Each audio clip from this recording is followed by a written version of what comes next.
Cheikh Ayma Diakhité Ousmane jiite mbooleem imam yu jàkk ak jumaa yi nekk ci réewum Côte d'Ivoire waaye itam jiite mbooleem lu jëm ci wàllum diine foofee ca réew ma amal na tukkib nemmeeku bu am solo ci Sénégal rawatina ci dëkk bu tedd bi di Touba.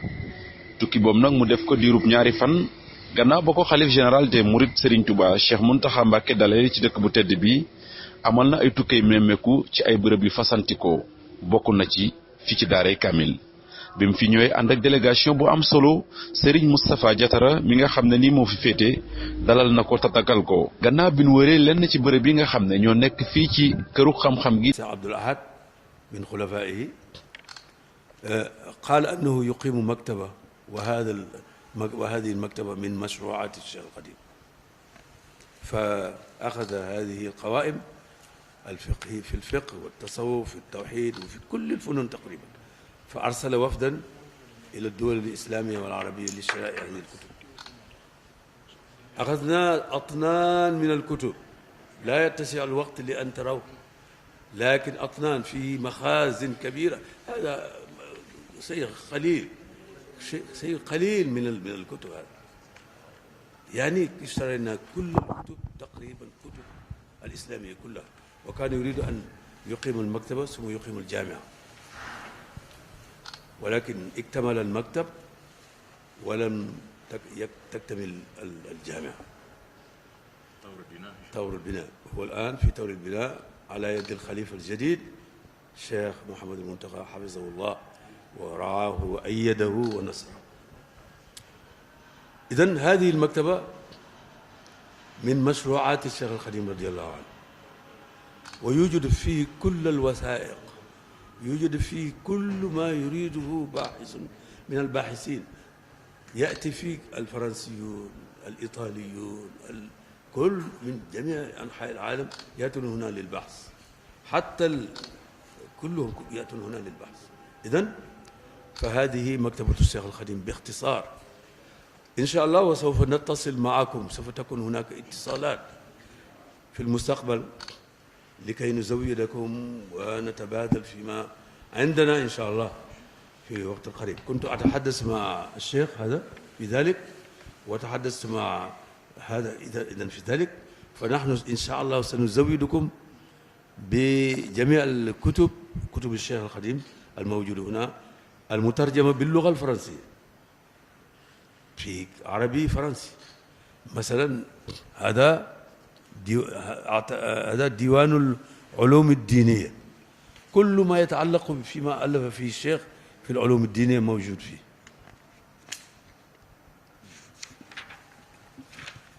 الكتب الثلاث في الفقه الإسلامي تزود الصغار للبداية الجوهر النفيس في الفقه تزود الشبان في التوحيد والفقه والتصوف.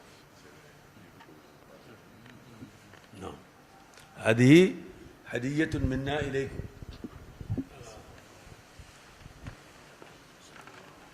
نعم.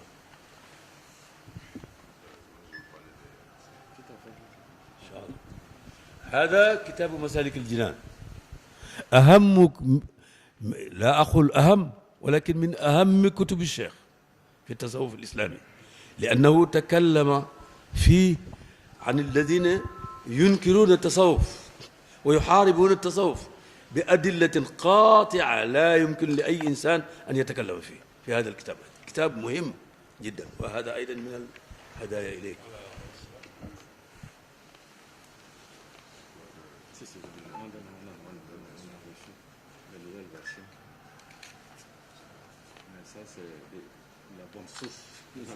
ولا إن شاء الله هذا ديوان المدح مدح الرسول عليه الصلاة والسلام لمعرفة أخلاقه وسيرته وما إلى ذلك أيضا مترجما بالفرنسية والعربية.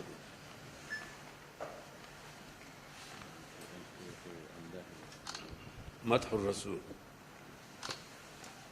هذا كتاب تاريخي تاريخ الشيخ بالوثائق الموثوقة التي جاءت من الاستعمار بالذات ومرة هذا أيضا من الهدايا التي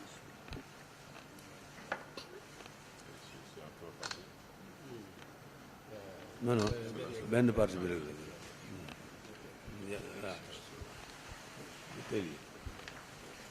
وهذا يعني المكتبة دائما تقيم حفلات لإلقاء محاضرات سنوية، وكل سنة بعد هذه المحاضرات نجمع كل المحاضرات والأسئلة التي نوجهها إلى الطلبة للثقافة العامة، نجمعها في هذه المجلة.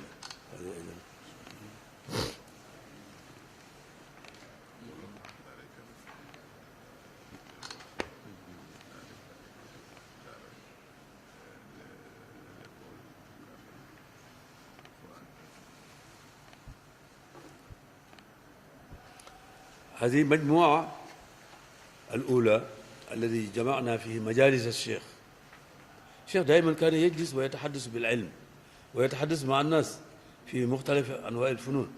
كل هذه الأحاديث مجموعة هنا في هذا الكتاب. المجموعة الأول كرامتي خط يد.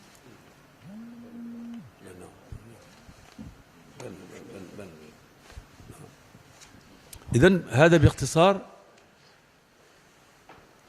مجموعة من كتب الشيخ أهديناها لكم، وإن شاء الله سوف تكون هناك مزيد في المستقبل إن شاء الله. ونحن نشكركم شكرا جزيلا على هذه الزيارة التي إن شاء الله ستأتي ثمارها في المستقبل القريب. والشيخ الخليفة بنفسه الشيخ منتقى تكلم معكم بالأمس بقلبه ولسانه، وإن شاء الله سوف تكون هناك علاقات جديدة بين ساحل العاج كوت ديوار والسنغال، وخاصة بين كوت ديوار والطريقة المريدية إن شاء الله في المستقبل القريب إن شاء الله. ونحن نشكركم شكرا جزيلا.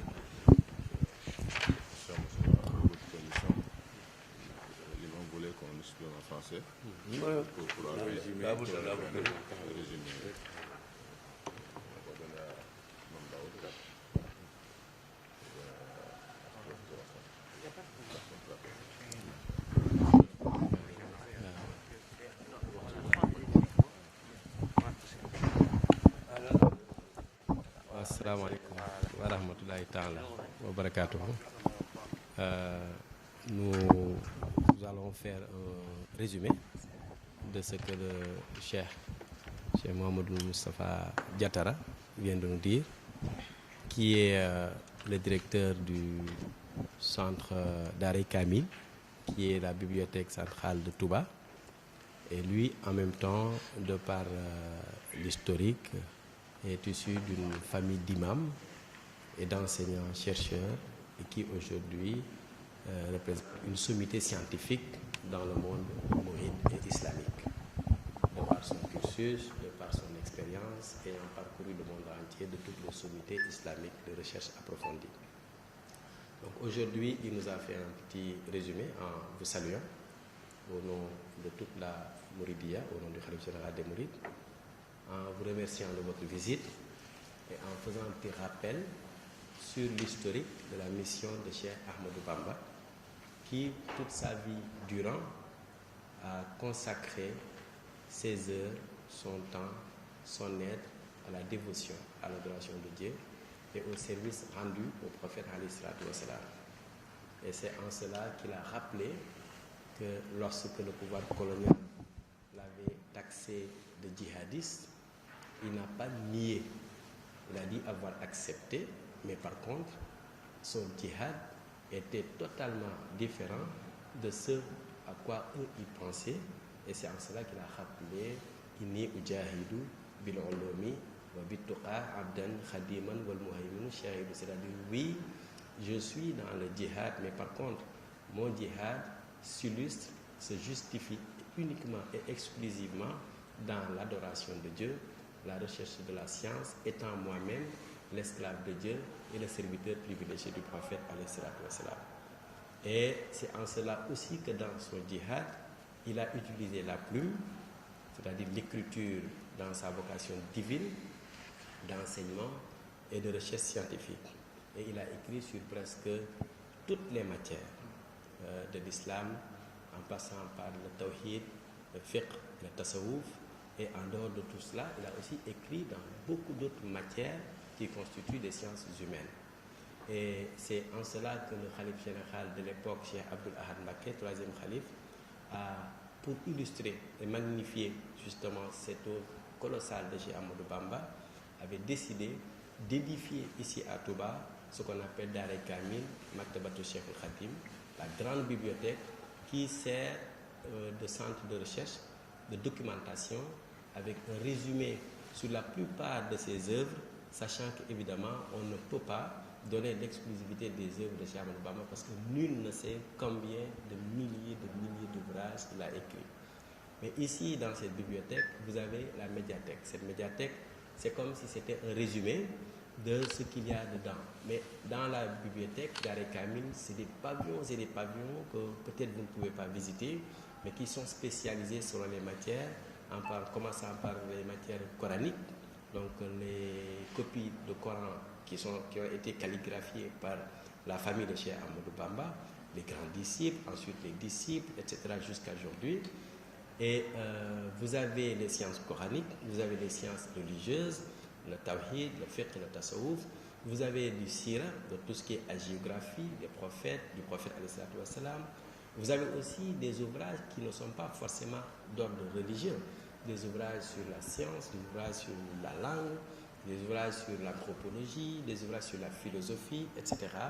Et c'est donc un point d'échange pour dire simplement que la science elle est universelle, et c'est la raison pour laquelle le khalife général actuel, Cheikh Mouhamadou Mountakha Mbacké, pour qui il a prié longue vie et santé de fer, a lui-même pris ceci comme étant un grand dossier et pour lequel il s'est investi dans la science, dans la valorisation de la science, dans la revalorisation des études, dans la valorisation de la formation des jeunes, ce qui fait qu'aujourd'hui ceci entre en parfaite adéquation avec ce que vous menez en mission en Côte d'Ivoire, et il pense que d'ici un avenir proche, eh bien, la collaboration, Inch'Allah, va se densifier entre la Côte d'Ivoire et le Sénégal, et particulièrement entre la Côte d'Ivoire, l'islam et la confrérie mouride.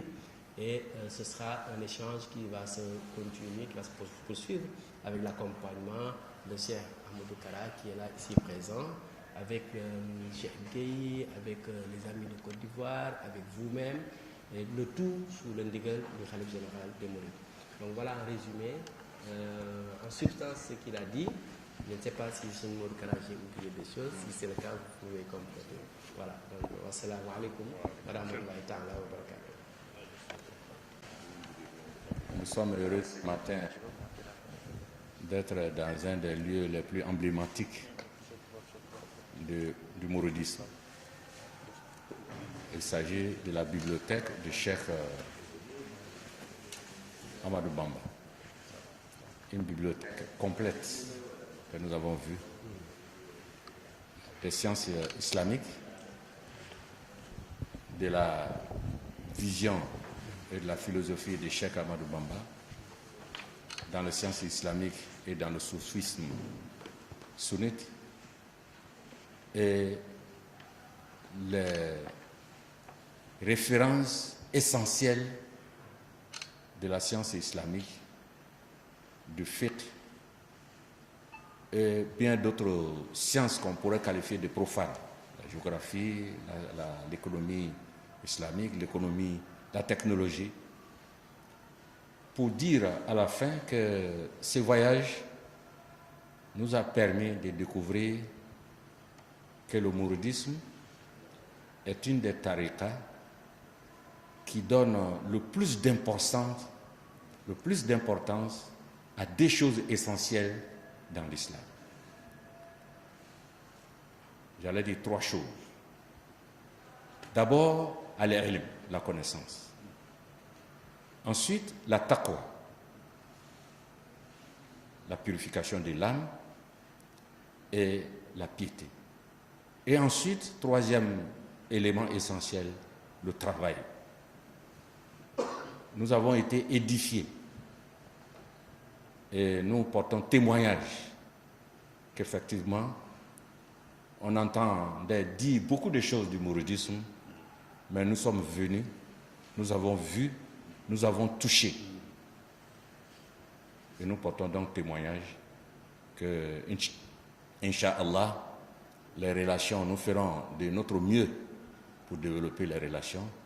Comme je l'ai dit devant le calife, et je l'ai dit aussi par ailleurs, que Inch'Allah, le mouridisme, les mourides feront désormais partie de la configuration de la communauté musulmane de Côte d'Ivoire.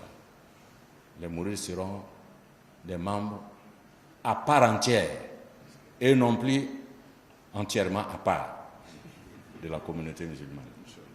Inch'Allah, nous allons y travailler parce que nous sommes convaincus que, comme a dit un chercheur, que le mouridisme est un secret caché. Mais nous allons travailler pour que ce secret caché soit maintenant divulgué, pour que chacun de nous puisse tirer le meilleur profit de ce qu'il y a de mieux. Et il y en a beaucoup dans le mouridisme. Nous avons en Côte d'Ivoire, le COSIM a mis en place une université, l'université musulmane africaine. Nous avons aussi le projet d'une bibliothèque. Inch'Allah, nous allons faire en sorte qu'il y ait des relations de travail, relations de coopération entre la bibliothèque de Cheikh Ahmadou Bamba et l'université musulmane africaine pour qu'on puisse profiter de l'expérience de Cheikh Diatta. Nous prions pour lui, le directeur, l'animateur principal de cette bibliothèque, qu'Allah lui donne la longue vie, la santé et à nous tous. Nous voudrons vraiment exprimer notre sincère remerciement et nos gratitudes au calife qui nous a reçus hier, qui nous a fait des prières de bénédiction pour nous-mêmes, pour la Côte d'Ivoire et pour tous les musulmans. Nous sommes comblés par cette visite et nous souhaitons que ce soit le début d'un commencement fructueux. Wassalamu alaikum wa rahmatullahi ta'ala wa barakatuh. Merci infiniment. li nag mooy tukkeeb nemmeeku bu njëkk bi nga xam ne ni Cheikh Ayma Diakité Ousmane jóge foofale ca Côte d'Ivoire ñëw fii ci Sénégal rawatina ci dëkk bu tedd bi di Touba. buñ sukkandikoo ci kàddu yi nga xam ne ni bàyyeekoo na ci moom am na mbégte bu baax a baax ci dalal ak teral gi nga ko teral fii ci dëkk bu tedd bi di Touba. ci biiri kàddoom sax mu ngi leeral ne lim yàgg dégg yàgg ko gëstu firnde bi gis na ko loolu du leen lu dut yoonu murit taxawaay bi nga xam ne nii am nañ ko ci diine yi lislaam loolu tax na nag ci njeexital gi nee na kat tukkee nemmeeku yi du ko yemale rek ci tey ji waaye dinañ ko fas yéene wéyal ba itam jàppalante gi ak demlante gi kóllëre gi rawatina ci diine ji ba diggante Touba ak ñooñu nga xam ne ni ñoo ŋànk wàllum diine foofee ca Côte d'Ivoire gën a dëgër.